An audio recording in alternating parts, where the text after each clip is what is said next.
صاحب اب میرا کام ہو جائے گا نا؟ اس نے دیوار کی طرف رخ موڑا اور تیزی سے کپڑے پہننے لگی۔ ہاں ہاں بھائی، میری سانسیں ابھی بھی بے ترتیب تھیں، پھر میں پیسے لینے کب آؤں؟ دوپٹے سے اس نے منہ پوچھا اور پھر جھٹک کر لپیٹ لیا۔ پیسے ملنے تک تمہیں 1-2 چکر تو اور لگانے ہی پڑیں گے، کل ہی میں مالکان سے تمہارے شوہر کا ذکر کرتا ہوں۔ میں نے شرٹ کے بٹن لگائے، ہاتھوں سے بال سنوارے اور دفتر کے پیچھے ریٹائرنگ روم کے دروازے سے باہر جھانک کر آس پاس احتیاطاً ایک طاہرانہ نظر دوڑانے لگا۔ ویسے تو نیا چوکیدار وقتاً فوقتاً چائے پانی کے نام پر میری طرف سے ملنے والی چھوٹی موٹی رقم کے بدلے میں میرا خیر خواہ تھا، مگر پھر بھی میں کسی مشکل میں گرفتار نہیں ہونا چاہتا تھا۔ پھر میں کل ہی آ جاؤں، وہ میرے پختہ جواب کی منتظر تھی۔ کل نہیں، میں روز اسی طرح یہاں آنے کا رسک نہیں لے سکتا، اس لیے بس آہ بھر کر رہ گیا۔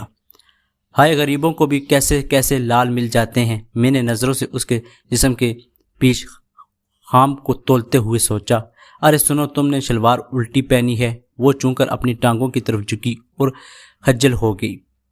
اسے اتار کر سیدھی کر لو، میں چلتا ہوں، 5 منٹ بعد تم بھی پچھلے دروازے سے نکل جانا، اور ہاں احتیاط سے کوئی دیکھ نہ لے تمہیں۔ جمل خان 4 سال سے ہماری فیکٹری میں رات کا چوکیدار تھا۔ 3 ہفتے پہلے فیکٹری میں داخل ہونے والے ڈاکوؤں کے ساتھ مزاحمت میں ٹانگ پر گولی کھا کر گھر میں لاچار پڑا ہوا تھا۔ مالکان اس کے علاج کے لیے 50,000 دینے کا اعلان کر کے بھول گئے تھے، سو اس کی بیوی اس سلسلے میں بار بار چکر لگا رہی تھی۔ میں نے اس کی مدد کا فیصلہ کیا اور چھٹی کے بعد شام میں اسے فیکٹری آنے کا اشارہ دے دیا۔ اپارٹمنٹ کی سیڑھیاں چڑھتے ہوئے مجھے عقب سے اپنی بیوی کی آواز سنائی دی۔ اس کے اور میرے گھر لوٹنے کا وقت تقریباً ایک ہی تھا، اور کبھی کبھار تو ہم اسی طرح اکٹھے گھر میں داخل ہوتے تھے۔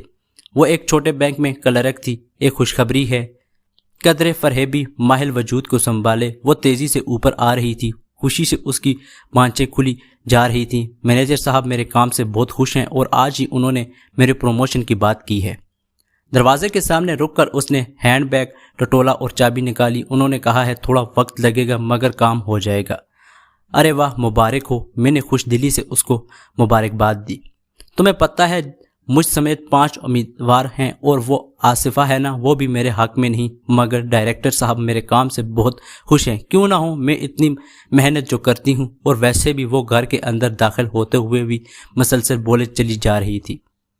میں اس کی پیروی کرتے ہوئے اس کی فتح کی داستان سے محفوظ ہو رہا تھا کہ اچانک میری نظر اس کی الٹی شلوار کے ریشمی دھاگوں میں الجھ گئی۔ ناظرین، زنا ایک قرض ہے۔